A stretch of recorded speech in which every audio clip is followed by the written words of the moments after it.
কোথায় পেয়েছে সাহস? সামান্য একজন চেয়ারম্যান, সামান্য একজন মেম্বার। আমি তো বলি চেয়ারম্যান নয়, মেম্বার নয়, এমপি নয়, মন্ত্রী নয়, রাষ্ট্রপতি নয়, একজন আলেমের সম্মান तमाम পৃথিবীর সমস্ত মানুষের উপরে। আকাশের ভিতরে, সমস্ত তারকারাজির ভিতরে পূর্ণিমার চাঁদের যেই মর্যাদা, तमाम পৃথিবীর সমস্ত মানুষদের মধ্যে আলেমদের সেই মর্যাদা। সামান্য একজন চেয়ারম্যান, একজন মেম্বার রিলিফের কম মাইরে খাস, চাউল চুরি করে খাস, করোনার তেরাম নিয়ে সব খাটের নিচে ঢুকাস, আলেমদের গায়ে হাত দেয়, কত বড় সাহস! শুনেছি তাকে নাকি গ্রেফতার করা হয়েছে, শুনেছি, জানি না এর বিচার কি হবে সেটা জানি। গ্রেফতার হয়েছে, জানি না বিচার কি হবে, কি বিচার হবে। বাংলাদেশে ধর্ষণ করে মেরে ফেলে বিচার নয়, খুন করে মেরে ফেলে বিচার হয় না। সামান্য একজন আলেমরে মারছে, তার কি বিচারটা হবে? এটা সান্ত্বনা ছাড়া আমার মনে হয় আর কিচ্ছু হবে না। 2 দিন পরে মানুষ এটা ভুলেই যাবে।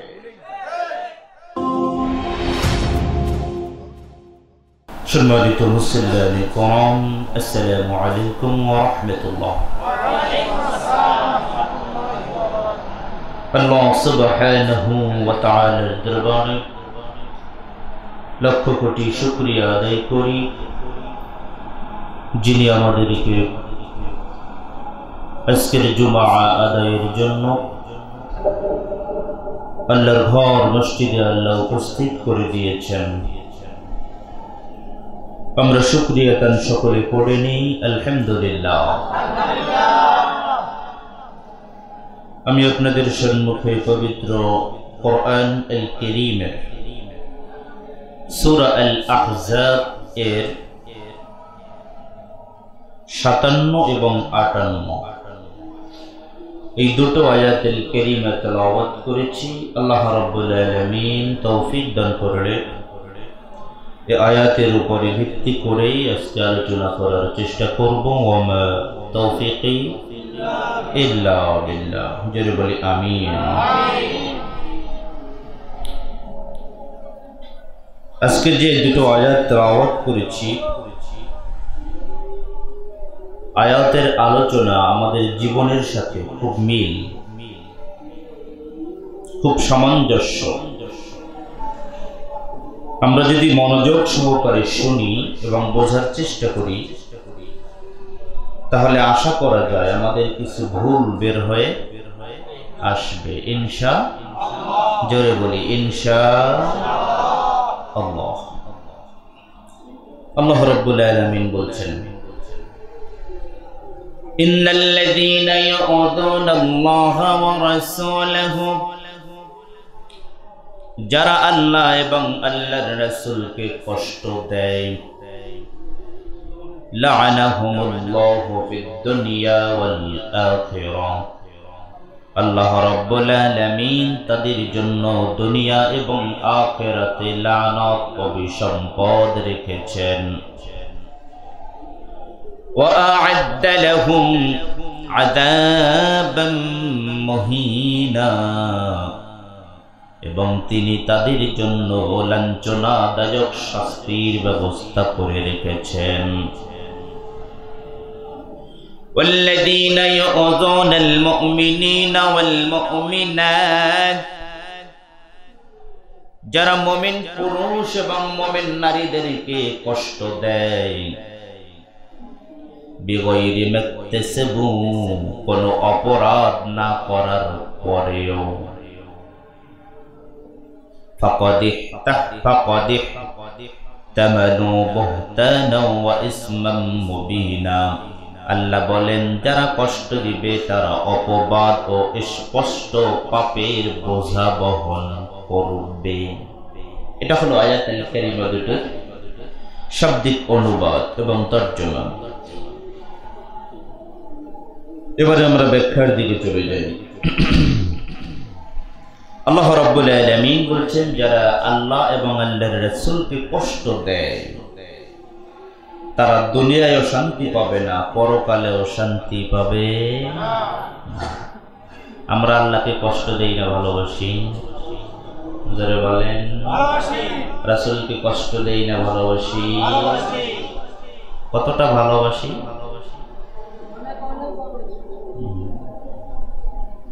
আমরা ভালোবাসি নবীকে, মিষ্টি খাই না। মিষ্টি খাওয়া সুন্নাত, আমরাও খাই। কথা বলেন না? আতর লাগানো সুন্নাত, আমরাও লাগাই। দাওয়াত খাওয়া সুন্নাত, তাই খাই না। জমের খাওয়া পেলে অনেকে রাগ করে, খাই আর কি। আমরা নবীকে ভালোবাসি আমাদের সুবিধা মতো। আমাদের স্বার্থে যেখানে আঘাত লাগে সেখানে আমরা নবীকে ভালোবাসি না। নবীর ভালোবাসা কি এরকম? নিজের স্বার্থে থাকলেও ভালোবাসতে হবে, স্বার্থের বাহিরে গেলেও নবীকে ভালোবাসতে হবে। ভালো লাগলেও আল্লাহকে মানতে হবে, ভালো না লাগলেও মানতে হবে। এটার নামই হলো ঈমান। তাই আল্লাহ বলেন, যারা আমাকে এবং আমার রাসূলকে কষ্ট দেয় তাদের জন্য অভিসম্পদ রয়েছে, তারা অভিশপ্ত। তারা দুনিয়ায় অভিশপ্ত, পরকালেও অভিশপ্ত। তাদের জন্য আমি জাহান্নাম তৈরি করে রেখেছি। এরপরের আয়াতে আল্লাহ রাব্বুল আলামিন আমাদের জীবনের সাথে অনেক মিল রেখে আয়াতটা নাযিল করেছেন। আল্লাযীনা ইউযুনাল মুমিনিনা ওয়াল মুমিনাত বিগাইরি মাকতাসাবু। যারা মুমিন পুরুষ এবং মুমিন নারীদেরকে কোনো অপরাধ না করার পরেও যারা শাস্তি দেয়, অপবাদ দেয়, কষ্ট দেয়, যারা কষ্ট দিবে ফাকাদ ইহতামালু বুহতানাও ওয়া ইসমান মুবিনা। আল্লাহ বলেন তারা স্পষ্ট পাপের বোঝা বহন করে। বর্তমান সমাজের দিকে যদি আমরা তাকাই তাহলে অপরাধ করা লাগে না, অপরাধ করতে হয় না। যার ভালো লাগে না স্বার্থের বাহিরে গেলেই মানুষ মেরে ফেলে, ঠিক না? স্বার্থের বাহিরে গেলেই গালাগালি করে, স্বার্থের বাহিরে গেলেই তাকে ধরে মারি শুরু করে দেয়, মিথ্যা মামলা দিয়ে জেলে ঢুকাইয়া দেয়। অপরাধ আছে নাকি নাই সেটা যাচাইও করে না, তার মনে চেয়েছে তাই তিনি করেন, কারণ তিনি নেতা, তার আছে ক্ষমতা, তার পাওয়ার। কিন্তু আল্লাহ রাব্বুল আলামিন বলেন অপরাধ না করা সত্ত্বেও যারা মুমিন নারীদেরকে, মুমিন পুরুষদেরকে, মুমিনদেরকে যারা কষ্ট দিবে তারা স্পষ্ট অপবাদ এবং লাঞ্ছনা নিয়া, পাপের বোঝা নিয়া আল্লাহর সামনে হাজির হয়ে যাবে। বিশ্বনবী মুহাম্মদুর রাসূলুল্লাহ সাল্লাল্লাহু আলাইহি ওয়াসাল্লামের কাছে একজন মদিনার আনসারী যুবক হযরত আব্দুল্লাহ ইবনে ওমর রাদিয়াল্লাহু তাআলা আনহু হাদিসটা বর্ণনা করেন। তিনি বলেন মদিনার একজন সাহাবী, যুবক সাহাবী, তিনি বিশ্ব নবীর কাছে আসতে চাচ্ছেন একটা প্রশ্ন নিয়ে। যখনই আসেন তখন দেখেন নবীর কাছে অনেক লোক, অনেক মানুষ সামনে বসা, যেতে পারেন না। তিনি মনে মনে ভাবলেন আমি আল্লাহর নবীর কাছে এমন একটা জীবন ঘনিষ্ঠ প্রশ্ন করব, একটা বিষয় জানতে চাইব, যে একটা বিষয় যদি বিশ্ব নবী বলে দেয় আমার জীবনটা তাহলে পরিবর্তন হয়ে যাবে। এমন একটা প্রশ্ন, এমন একটা চিন্তা মাথার ভিতরে রেখে বিশ্ব নবীর সামনে চলে গেলেন। বিশ্ব নবীর কাছে গিয়ে নবীর কাছে জানতে চাইলেন, ইয়া রাসূলুল্লাহ আইয়ুল মুসলিমিনা আফদল, হে নবী আপনি আমাকে জানায়া দেন মুসলমানদের ভিতরে শ্রেষ্ঠতম মুসলমান কে? মুসলমানদের মধ্যে সবচেয়ে ভালো মুসলমান কে? আমরা সবাই তো মুসলমান, আমরা সবাই নিজেকে মুসলমান বলে দাবি করি, কিন্তু আপনি বলে দেন ইয়া রাসূলুল্লাহ মুসলমান দাবি করলেই হবে না, মুসলমানের ভিতরে সবচাইতে খাঁটি মুসলমান কে? প্রশ্নটা কি ভালো না? কথা হয় না? কতটা ভালো? আপনি মুসলমান, আমি মুসলমান, আমরা সবাই। আমরা হুজুরদের কাছে মাঝে মাঝে প্রশ্ন করি, সাংঘর্ষিক, হুজুর মিলাদ দাঁড়াইয়া পড়বো না বৈশা পড়বো? কম হুজুর যদি কয় বৈশা বড় আর উনি যদি দাঁড়ান না মুসল্লি হয়, মারামারি আছে না নাই? আবার হুজুর যদি দাঁড়ান না উনি যদি বৈশা হয়, বেজাল আছে না নাই? হুজুর নামাজের পরে দোয়া করব কি করব না, যদি উনি করা মুসলমান হয় নামাজের পরে দোয়া করে, আর আপনি যদি বলেন যে না দোয়া করা যাবে, সমস্যা আছে না নেই? এরকম সাংঘর্ষিক আমরা প্রশ্ন করি। অনেকে আবার নামাজের পরে দোয়া করাটাকে বেদাত বলে না? কথা বলে না? অনেকে বিশেষ করে আহলে হাদিস ভাইয়েরা দোয়া করে, আমরা করি। বিশ্বনবী বলেছেন দোয়া করো, নবীও করেছেন। ফরজ নামাজের পরে দোয়া করলে দোয়া কবুল হয়, নবীর হাদিস। বেদাত তাদের জন্য যারা বলে দোয়া করতেই হবে। নামাজ হলো সালাম শেষ, নামাজও কি এরপরে দোয়া করেন। দোয়া ইবাদতের মূল, দোয়া করতে পারবে কিন্তু করতেই হবে, এই চিন্তা চেতনা যদি কারো থাকে তার জন্য বিদআত।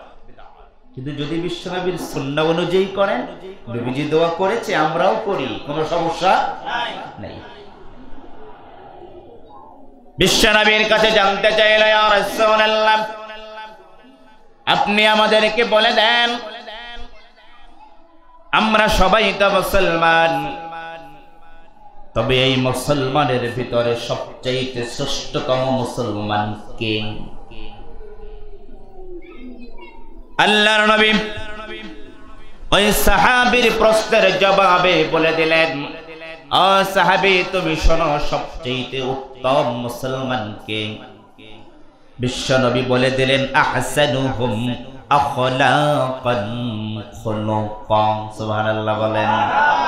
আল্লাহর নবী বললেন, মুসলমানদের ভিতরে যার আচরণ সবচাইতে সুন্দর, যিনি মানুষের সাথে কখনো খারাপ আচরণ করে না, যার আচরণ সুন্দর, যার কথা সুন্দর, যার চরিত্রটা সুন্দর, যিনি সুন্দর করে কথা বলে, ওই মানুষটাই হলো মুসলমানদের ভিতরে সবচেয়ে শ্রেষ্ঠ মুসলমান।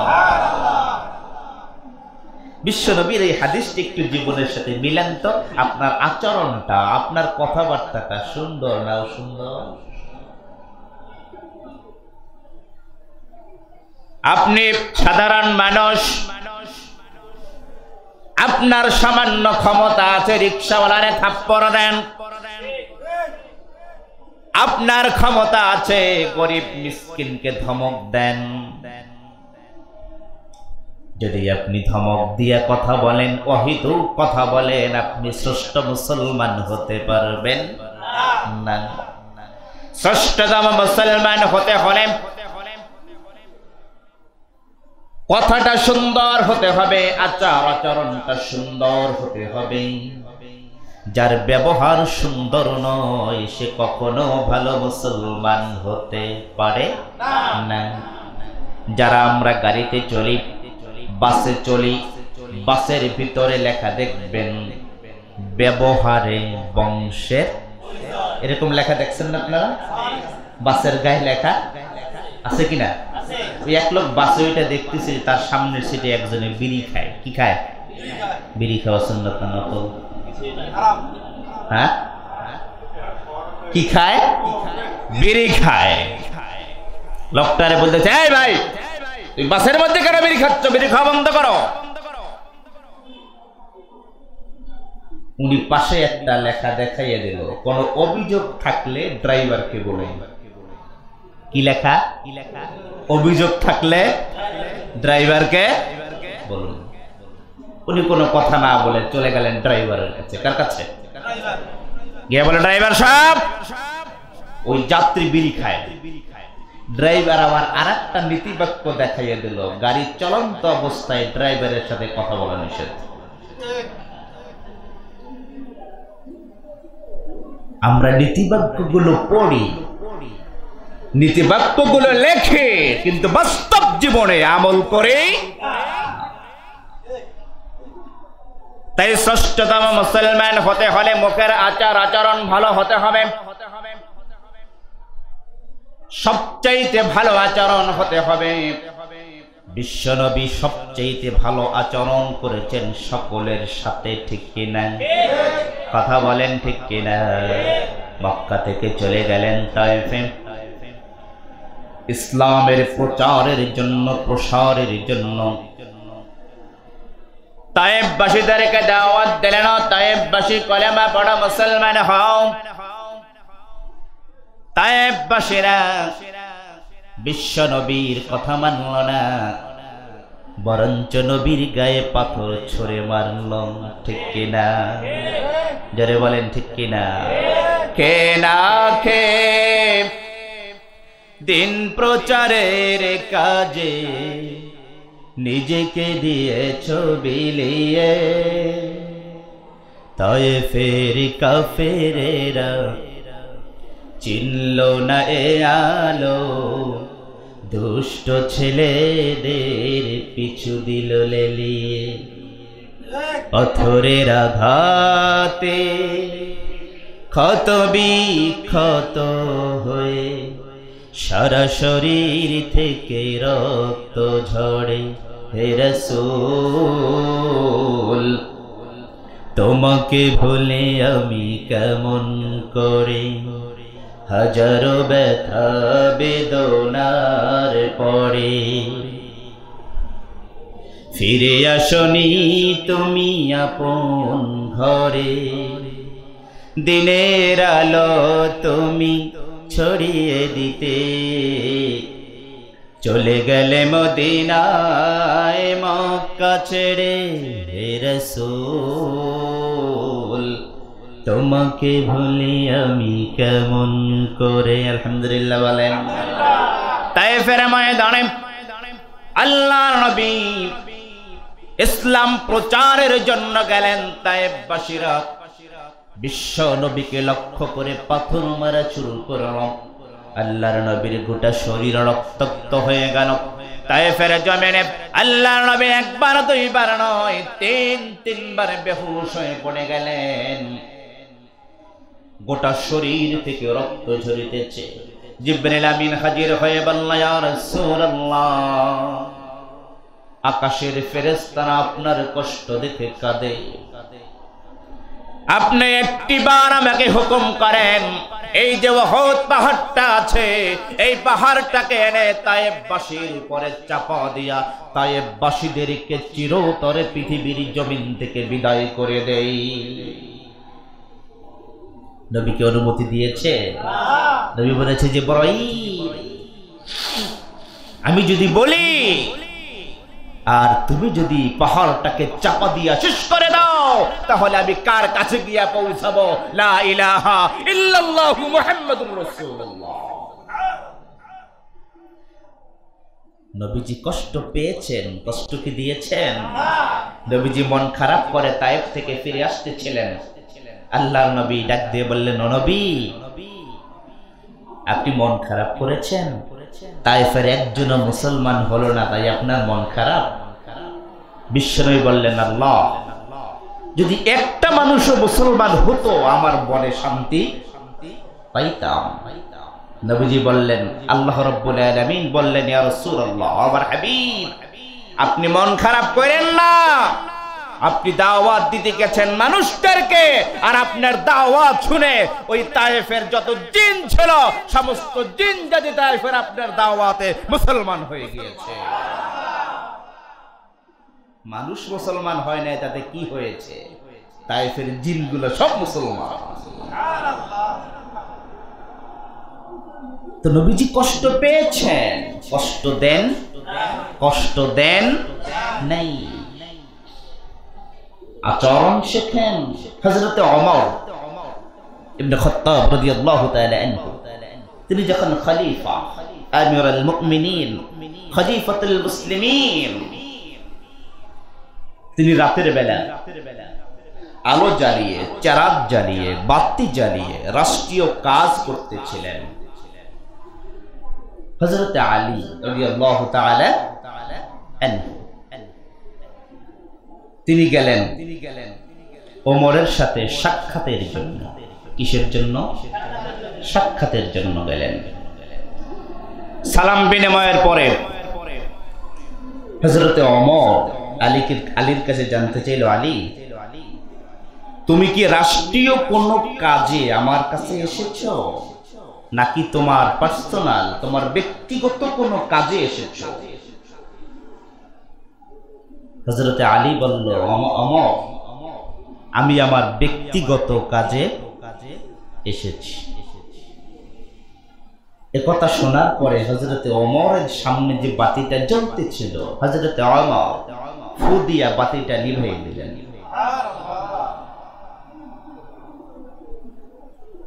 ওমরের সাথে দেখা করতে গেছে কে? কথা বলেন।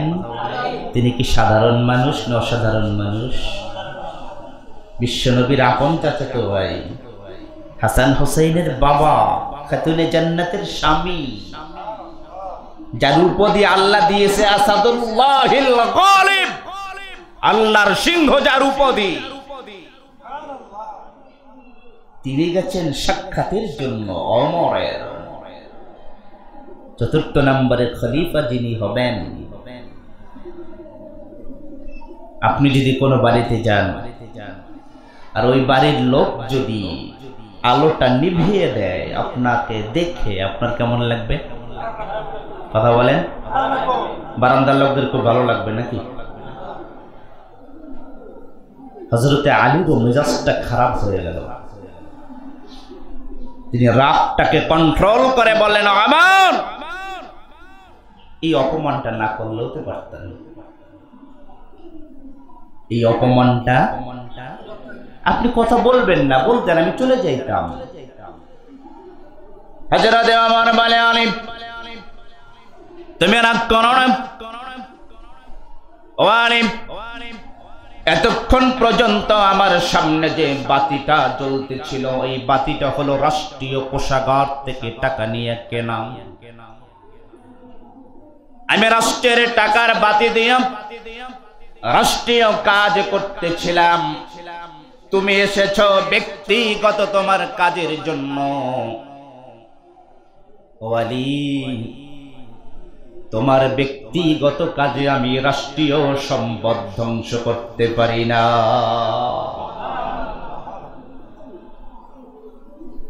আর আমরা পাইলে সারি, কথা বলেন, পাইলে সারি। হযরতে আলী দু চোখ থেকে পানি ছেড়ে দিয়ে বলল, ওমর, আজকের এই শিক্ষাটা আমার ভবিষ্যৎ জীবনের জন্য অনেক কিছু, অনেক শিক্ষা হলো আমার জন্য। ভবিষ্যতে আমি যেন ভালো হয়ে চলতে পারি, আমি একটা শিক্ষা পাইলাম।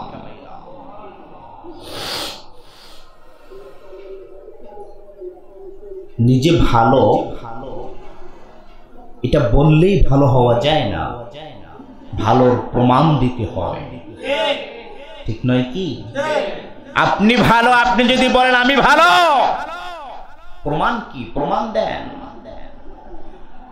আপনার আচার আচরণ, আপনার কথাবার্তা, আপনার লেনদেন, কোনো কিছুই তো কোরআন হাদিসের সাথে মেলে না। আপনি কেমনে ভালো হলেন? শুধু চেহারা ভালো, গায়ের পোশাকটা ভালো, দামি পোশাক, দামি গাড়ি, দামি জুতো পরলেই ভালো হওয়া যায় না। ভালো হতে হলে এক নম্বরে চরিত্রটা, আখলাকটা, কথাবার্তাটা সবচেয়ে সুন্দর হতে হবে। যদি আপনার চরিত্রটা ভালো হয়, আপনার কথাবার্তা যদি ভালো হয়, নবী বলেছেন তুমি সবচেয়ে শ্রেষ্ঠতম মুসলমান।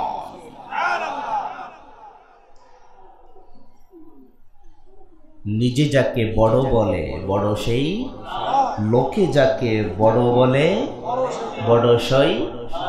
বিশ্বনবী দোয়া করতেন আল্লাহর কাছে, আল্লাহ আল্লাহুম্মা ইজআল ফি আইনি সাগীরা ওয়া ফি আয়ুনিন নাসি কাবীরা। আমার সাথে পড়েন, আল্লাহুম্মা ইজআল ফি আইনি সাগীরা ওয়া ফি আয়ুনিন নাসি কাবীরা। কি চমৎকার অর্থটা! আল্লাহ আল্লাহ, তুমি আমাকে আমার চোখে, আমার নিজের চোখে আমাকে ছোট করে দাও, আর গোটা বিশ্বের মানুষের চোখে আমাকে বড় করে দাও। নিজেকে বড় বললে বড় হওয়া যায় না। লোকে যদি বড় বলে ওটাই হলো সবচেয়ে বড়। লোকেদের কাছে, মানুষের কাছে নিজেকে ভালো মানুষ হিসাবে পরিচয় করাতে হলে কোরআন এবং হাদিসের বিকল্প আর কিছু কি আছে? কথা বলেন, আছে? কোরআন মেনেছে যারা ভালো মানুষ হয়েছে, ভালো মানুষ হয়েছে তারা। একটা বিষয় চিন্তা করে দেখেন, কোরআন নাজিল হয়েছে ১৫০০ বছর হয়েছে, তাই নয় কি? এই ১৫০০ বছরে কত স্কুল হলো, কত মাদ্রাসা হলো, কত কলেজ হলো, কত ভার্সিটি হলো, বিশাল বিশাল কত কিছু হলো, কত ছাত্র, কত শিক্ষক বের হলো। বলেন তো ১৫০০ বছরে तमाम পৃথিবী মিলে একজন ওমরের মতো মানুষ তৈরি করতে পেরেছে? কথা বলেন। আমরা শিক্ষিত হয়েছি, দুনিয়ার শিক্ষিত। ইংরেজি পড়েছি, বাংলা পড়েছি, অঙ্ক করেছি, ফার্সি পড়েছি, নোবেল নাটক পড়ে পড়ে নিজেকে বড় পণ্ডিত মনে করে ফেলেছে, কিন্তু মহাপণ্ডিত, মহাগ্রন্থ কোরআনুল কারীমের জ্ঞান আমাদের মধ্যে নয়। তাই আমরা এখনো ভালো মানুষ হতে পারি নাই। আজকের আমরা সমাজের দিকে তাকাই, তাহলে সমাজের দিকে তাকালে দেখতে পাই সমাজে যারা চুরি করে তারা অন্তত মানে কলেজ ভার্সিটি পাস করে আসছে। কথা কয় না? শিক্ষিত চোর, ঠিক না? কি চোর? শিক্ষিত চোর। আগে যারা ধর্ষণ করত তাদের ভিতরে মানে কল একটি কলম ভেঙে যেত, ঠিক না? আর এখন যারা করে তারা ভার্সিটির বাগানে, বিভিন্ন হোটেলে, বিভিন্ন জায়গায় যায়, বড় বড় শিক্ষিত তাদের মধ্যে বিরাজমান। কথা কয় ঠিক কিনা? আগে যারা খুন করত তারা অশিক্ষিত ছিল, তারা জানতো না কোন জায়গায় গুতা দিলে তাড়াতাড়ি মরবে, ঠিক না? আর এখন যারা করে তারা অনেকে বলে সুপার কিলার, তারপরে প্রফেশনাল কিলার, এরকম নাম আছে না অনেক। তারা আগে ট্রেনিং নেয় কোন জায়গায় দিলে তাড়াতাড়ি মরবে, তার মানে শিক্ষিত খুনি। কথা কয় না? কি খুনি? এটা কেন হয়েছে? এটা কেন হয়েছে? একটি মাত্র কারণ, দুনিয়ার শিক্ষায় শিক্ষিত হয়েছি কিন্তু কোরআনের শিক্ষায় নিজেকে শিক্ষিত করতে পারি নাই। আমি বলি আলেম হওয়া বড় কথা নয়, কোরআনটাকে ধরে রাখাটা সবচেয়ে বড়।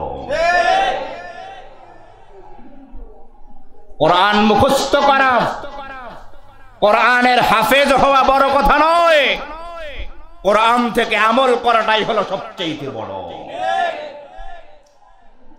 আপনি এমএ পাস করেছেন কিনা, মাস্টার ডিগ্রি করেছেন কিনা, ডক্টরেট ডিগ্রি আপনার আছে কিনা, আল্লাহ এটা জানতে চাইবে না। জানতে চাইবো? আল্লাহ জানতে চাইবে বেটা ফাজিল কোরআন পড়ছিস, কোরআন মেনেছিস কিনা তাই বল। আপনি যদি বলেন আই এম সরি, আল্লাহ আমি পারি নাই, আল্লাহর কাছে সরি কাজ হয় না। কথা বলেন? আল্লাহ সরি টরি বুঝে? আল্লাহ সরি বুঝে না। আল্লাহ বলে মানিস নাই কেন? তোকে তো কোরআন দিয়েছিলাম, কেন মানিস নাই? কেন শিখিস নাই? সব শিখেছিস, কোরআন শিখতে কেন পারিস নাই? যদি আমাদের ভিতরে কোরআনী ইলম থাকতো, কোরআনী জ্ঞান যদি আমাদের মধ্যে থাকতো, তাহলে এই যে আপনারা গত 2 দিন আগে দেখেছেন বরিশালের কি জানি জায়গাটা, মেহেন্দিগঞ্জে একজন মাদ্রাসা শিক্ষক, ওনাকে তথাকথিত এলাকার একজন চেয়ারম্যান, নাম হলো মোস্তফা রাডি। কি নাম? মোস্তফা রাডি। এবং ওই এলাকার মেম্বার সত্তার সিকদার, এরা মিলে মাদ্রাসার শিক্ষক উনি এবং ওই এলাকার মসজিদের ইমাম তিনি। ভিডিওটা দেখলাম, বড় কষ্ট লাগলো। দাড়ি পাকা, মেহেন্দি দেওয়া, লাল দাড়ি, তার টুপিটা খুলে সামান্য কি উপবৃত্তির টাকা কি যেন নিয়ে একটু গ্যাঞ্জাম হয়েছে, তাকে 50,000 টাকা জরিমানা করেছিল। তিনি দিতে অস্বীকৃতি জানানোর কারণে তার গলায় জুতার মালা দিয়ে ইউনিয়নের চতুর্দিকে ঘোরানো হয়েছে। আমি মনে করি এটা শুধু বরিশালের মেহেন্দিগঞ্জের একজন আলেমের অপমান নয়, এটা তামাম পৃথিবীর সমস্ত আলেমদের অপমান। কোথায় পেয়েছে সাহস? সামান্য একজন চেয়ারম্যান, সামান্য একজন মেম্বার। আমি তো বলি চেয়ারম্যান নয়, মেম্বার নয়, এমপি নয়, মন্ত্রী নয়, রাষ্ট্রপতি নয়, একজন আলেমের সম্মান তামাম পৃথিবীর সমস্ত মানুষের উপরে। আকাশের ভিতরে, সমস্ত তারকারাজির ভিতরে পূর্ণিমার চাঁদের যেই মর্যাদা, তামাম পৃথিবীর সমস্ত মানুষদের মধ্যে আলেমদের সেই মর্যাদা। সামান্য একজন চেয়ারম্যান, একজন মেম্বার রিলিফের কম মাইরে খাস, চাউল চুরি করে খাস, করোনার তেরাম নিয়ে সব খাটের নিচে ঢুকাস, আলেমদের গায়ে হাত দেয়, কত বড় সাহস! শুনেছি তাকে নাকি গ্রেফতার করা হয়েছে, শুনেছি। জানি না এর বিচার কি হবে, সেটা জানি। গ্রেফতার হয়েছে, জানি না বিচার কি হবে। কি বিচার হবে? বাংলাদেশে ধর্ষণ করে মেরে ফেলে বিচার নয়, খুন করে মেরে ফেলে বিচার হয় না। সামান্য একজন আলেমরে মারছে, তার কি বিচারটা হবে? এটা সান্ত্বনা ছাড়া আমার মনে হয় আর কিচ্ছু হবে না। 2 দিন পরে মানুষ এটা ভুলেই যাবে। কিসের গ্রেফতার আর কিসের কে? আলেমকে অপমান করেছে, আমার মতে ওকে ধরো আর প্রকাশ্য দিবলকে ফাঁসি দিয়ে শেষ করে দাও, এটাই হবে বিচার। আপনারা তো ঠিক কোন খুব জোরে গলা ফাটাইয়া, কিন্তু বিপদ দেখলে টায়ার বাস্ট করে দৌড় দিবেন, ঠিক নয় কি? আমরা আসলে কি জানেন, আমরা কেমন জাতি জানেন? আমরা বুঝি তখন যখন নিজের মাথার উপরে পড়ে, ঠিক না? আমরা হলাম অন্যের মাথায় লবণ রেখে তেঁতুল খেতে পছন্দ করি। আমরা টের পাই তখন যখন আপনার নিজের মাথায় তেঁতুল রেখে অন্য খায়, তখন বলি এই এটা করিস কেন? একজন মুসলমানের রক্তক্ষরণে অপমানে যদি কাঁদে না তোর মন, মুসলিম নও মুনাফিক তুই। কবি নজরুলের কবিতা। তুই কিসের মুসলমান? একজন আলেমকে মারতেছে আর আমরা চুপচাপ বসে আছি, কোনো প্রতিবাদ নাই। সামান্য একটু প্রতিবাদ করলাম, সামান্য কথা বললাম, সব শেষ। মনে করি দায়িত্ব একেবারে। আমার তো মনে হয় এমন বিচার করা উচিত যাতে করে ভবিষ্যতে কোন কুলাঙ্গার আলেমদের গায়ে হাত দেওয়ার মতো সাহস পায় না। হাত তো দূরের কথা, আঙুল তুলে কথা বলার মতো যেন কোন কুলাঙ্গার সাহস না পায়, সেরকম দৃষ্টান্তমূলক বিচার করা দরকার।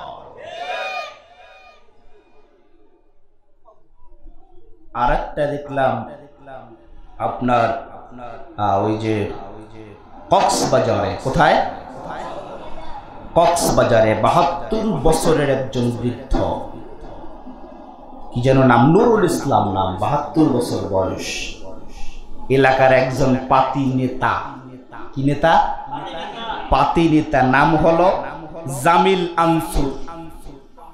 কি নাম? জামিল আনসুর আলম। এলাকার পাতি একজন নেতা, দল ক্ষমতায়। ওরে বাবা, কি জানি উনি যুবলীগের কি যেন একজন ওয়ার্ডের মধ্যে আর কি, বিশাল কিছু।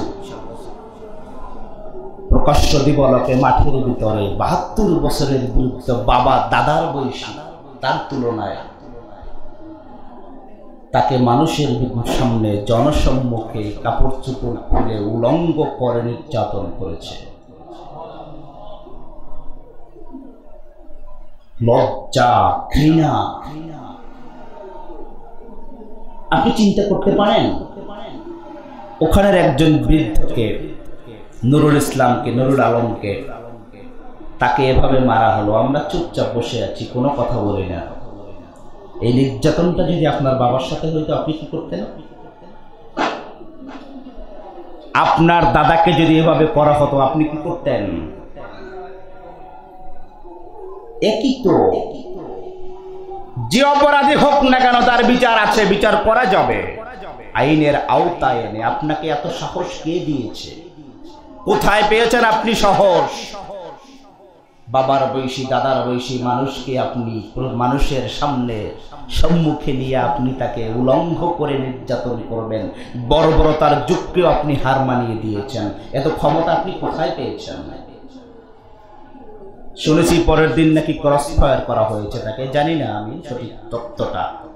এটা ভুয়া না সঠিক? এরকম ধামাচাপা তো অনেক দেওয়া হয় বাংলাদেশে, দেওয়া হয় না? খেলনা পিস্তল দিয়ে বিমানও ছিনতাই হয় বাংলাদেশে, তাকে আবার মাইরে ফেলানো হয়। ধামাচাপা তো অনেক দেওয়া হয়, জানি না কতটুকু। যদি হয়ে থাকে আলহামদুলিল্লাহ, আলহামদুলিল্লাহ বলেন। আর যদি না হয়ে থাকে, মানুষকে বোকা বানায়েন না। কি বানায়েন না? বোকা বানায়েন না। বিচার করেন। সে যে দলেরই হোক না কেন, সরকার দলে তাতে কি হয়েছে, অপরাধ যে করবে তার বিচার করতেই হবে। এটাই ইসলাম বলে। এটা কি বলে? এটাই ইসলাম বলে। অপরাধ যাই করুক তার বিচার হবে। সে যে ক্ষমতাশীলের হোক না কেন, সে রাষ্ট্রপতি হোক না কেন, প্রধানমন্ত্রী হোক না কেন, প্রধানমন্ত্রীর সন্তান হোক না কেন, রাষ্ট্রপতির সন্তান হোক না কেন, অপরাধ করেছে, বিচার করতেই হবে। এটাই হলো ইসলাম। ইসলাম কাউকে ছেড়ে দেয়? ছেড়ে দেয়? ওমর তার সন্তানকে ছাড়ে নাই, ছেড়েছে? পিটাইয়া দুনিয়া থেকে বিদায় করে দিয়েছে। ওমর সামান্য বাংলাদেশের মতো 56,000 বর্গ মাইলের রাষ্ট্রপতি ছিলেন না, গোটা পৃথিবীটার অর্ধেকটা পৃথিবীর বাদশা হযরত ওমর। ক্ষমতা কম না বেশি? ক্ষমতা কম না বেশি? নিজের ছেলেকে ছাড়ে নাই। আমার তো উচিত, মানে আমার যেটা মনে হয় যে বাংলাদেশ সরকারের এইসব পাতি নেতা যারা চাউল চুরি করে, যারা গম চুরি করে, যারা তেল চুরি করে, এদেরকে শুধু দল থেকে বহিষ্কারই নয়, এদেরকে চিরতরে দুনিয়া থেকে বহিষ্কার করে দেওয়া উচিত। বাংলাদেশ সরকার অনেক ভালো কাজ করে। ভালো কাজ করে না? কথা বলেন, কথা কয় না? ভালো কাজ করে না? করোনার যুগে যে তেরাম দিছে, যে তেরাম দেওয়া দিছে সরকার, যে টাকা দিছে, যদি নেতারা না খাইতো আমার মনে হয় বাংলাদেশের একজন মানুষও বর্তমানে 17 বা 18 কোটি মানুষ যাই বলেন না কেন, আমার মনে হয় পেটের ভিতরের সন্তানও ওই ত্রাণ থেকে বাদ পড়তো না। ঠিক না? কথা বলেন ঠিক না? যা দেয় সব খাইয়ে ফেলায়, সব খাইয়ে ফেলায়। নেতার কাছে গিয়ে বলে, নেতা তো 20 বছর দল করি, কিছু পাইলাম না, কিছু দাও। যা করে ব্রিজটা দিয়ে দিলাম, রডগুলা দিচ্ছে, খা, বাঁশ দিয়ে দিলাম। কথা কয় না? ঠিক না? যদি না খাইতো তাহলে আমাদের সমাজের চিত্রটা অনেক ভালো, কথা বলেন, থাকতো কিনা? কেন নাই? এর পেছনে একটি মাত্র কারণ, আমাদের সমাজ, আমাদের দেশ 92% মুসলমানের দেশ। মুসলমান সংখ্যাগরিষ্ঠতায় আমরা অনেক, কিন্তু কোরআনী শাসন ব্যবস্থায় আমরা অনেক পিছনে। কথা বলেন ঠিক কিনা? কোরআনী শাসন ব্যবস্থায় আমরা অনেক পিছনে, অনেক পিছনে। আমরা নিজেদের মন গড়া আইন দিয়া চলি, আল্লাহর আইন দিয়ে আমরা চলি। আল্লাহর আইন দিয়ে খালি মসজিদ চালাইতে চাই, ঠিক না? যদি আমি এখানে দাঁড়াইয়া যদি আজকের জুমার নামাজে সূরা ফাতিহার পরিবর্তে পড়া শুরু করি, হাট্টিমা টিম টিম তারা মাঠে পড়ে ডিম, আপনাকে নামাজ পড়বেন? কথা বলেন। আপনারা কইবেন, হুজুর এইটা তো হবে না, এইটা হবে নবী যেভাবে নামাজ পড়ছে পারলে সেইভাবে পড়ান, নাইলে গাঠি বস্তা বান্ধা বাগারা। ঠিক না? সমাজটা তো হাট্টিমা টিম টিম দিয়ে চলে, কোরআন দিয়ে সমাজ চলে, কোরআন দিয়ে সমাজ চলে। কোরআন দিয়ে সমাজ চালালে পরে শেষরাসর থাকবে না। কথা বলেন। আলেমদেরকে অপমান করার মতো দুঃসাহস করা হবে না। বয়োবৃদ্ধ মানুষকে উলঙ্গ করে নির্যাতন করার সাহস করা হবে না। ক্ষমতার অপব্যবহার কেউ করতে পারবে, ভয় থাকবে অন্তরে কার? যারা বলেন কার? আল্লাহর ভয় যদি অন্তরে থাকে, ওই মানুষগুলো আল্লাহর ওলিতে পরিণত হয়ে যাবে। এজন্য বিশ্বনবীর হাদিস, ভালো মানুষ যদি হতে চাও আচরণটা ভালো করো, কথাবার্তা ভালো করো, আখলাক চরিত্রটা ভালো করো, তুমি সুষ্ঠ মুসলমান হয়ে যাবে। চরিত্রটা ভালো করলে, ব্যবহারটা ভালো করলে আপনার আমার সম্মান বাড়িয়ে দেবেন কে? কথা বলুন কে? আরেকটা বিষয় বলি, আলোচনা আজকে শেষ করব। আমার খুব বিষয়টা পড়ে দেখে খুব অবাক লাগলো। আমরা বিভিন্ন সময় বিভিন্ন কাজে সময় ব্যয় করি। যেমন যারা এখানে যারা যুবক আছে, ইয়াং যারা আছে, ইয়াং জেনারেশন যারা, তাদের কাছে অ্যান্ড্রয়েড মোবাইল বা ভিআইপি ফোন নাই, এরকম মনে হয় যুবক একজন নেই। কথা কয় না? আছে না? মুরব্বীদের কাছেও আছে, সভাপতি কাকার খালি নাই, পারে না, তাই তার কাছে নাই, তারে কেউ শিখাইয়াও দেয় না।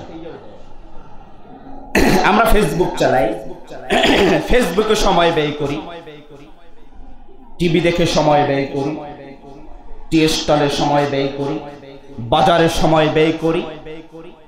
আমাদের সময় তখন ফুরায় না, ঠিক না? আর মসজিদে আসলে পরে সময় মোটে হয় না। কথা বলেন। মসজিদে আসলে সময় হয় না, বারবার ঘড়ির দিকে তাকায়, ঠিক নয় কি? গত কয়েকদিন আগে ভারতের ট্রেনে, ট্রেনে একজন মহিলা মোবাইল টিপতেছিলেন। মোবাইল টিপতে টিপতে ফেসবুক বা অন্য কিছু যাই হোক না কেন, সেটা টাচ করতে করতে, চ্যাট করতে করতে উনি টয়লেটে গেছে। কোথায় গেছে? টয়লেটে গেছে। ঘটনাবশত উনি ওনার নিচেরটা সালোয়ারটা টয়লেটে রাইখাই মোবাইল টিপতে টিপতে ওনার সিটে এসে আবার বসছে। 20 মিনিট বসা। কয় মিনিট? 20 মিনিট পরে পাশের যাত্রীকে, ম্যাডাম আপনার সালোয়ার কই? চিন্তা করতে পারেন আপনি, পরনে সালোয়ার নাই, সেটা মনেই মোবাইলের প্রতি কতটা মনোযোগী। ফেসবুকের প্রতি, চ্যাটিং এর প্রতি কতটা মনোযোগী হয়ে গেছে। আপনি যতটা মনোযোগ দিয়ে ফেসবুক চালান, যতটা মনোযোগ দিয়ে নিজের চাকরি করেন, যতটা মনোযোগ দিয়ে আপনি ব্যবসা করেন, যতটা মনোযোগ দিয়ে আপনি আপনার অন্যান্য কাজগুলো করেন, এর 1000 ভাগের 1 ভাগ মনোযোগ দিয়ে যদি আপনি মসজিদে আসতেন, আল্লাহকে সিজদা করতেন, আপনার নামটা জান্নাতি খাতায় লেখা হয়ে যেত। অন্যের দোষ খুঁজেন না, নিজের দোষটা একটু খুঁজেন। অন্যের পিছনে কাটি নাইরেন না, একটু নিজেরটা নিজে খোঁজ করেন। যদি ভালো মুসলমান হতে যদি আমরা সবাই ভালো মুসলমান হতে চাই না? কথা বলেন, চাই না? আমরা কি চাই না যে মরার সাথে সাথে আল্লাহ আমাদেরকে জান্নাত দিক? আমরা কি চাই না? আমরা কি চাই না? চাই। সে অনুযায়ী কাজ প্রয়োজনই করি। মরার পরে জান্নাত চাই, সে অনুযায়ী কাজটা প্রয়োজনে করি। আমরা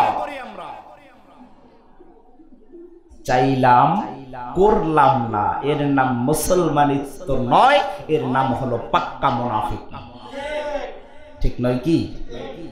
সমাজের দিকে, সমাজটা বাদ দেন, সমাজটা আপনাকে আমাকে নিয়েই নাকি?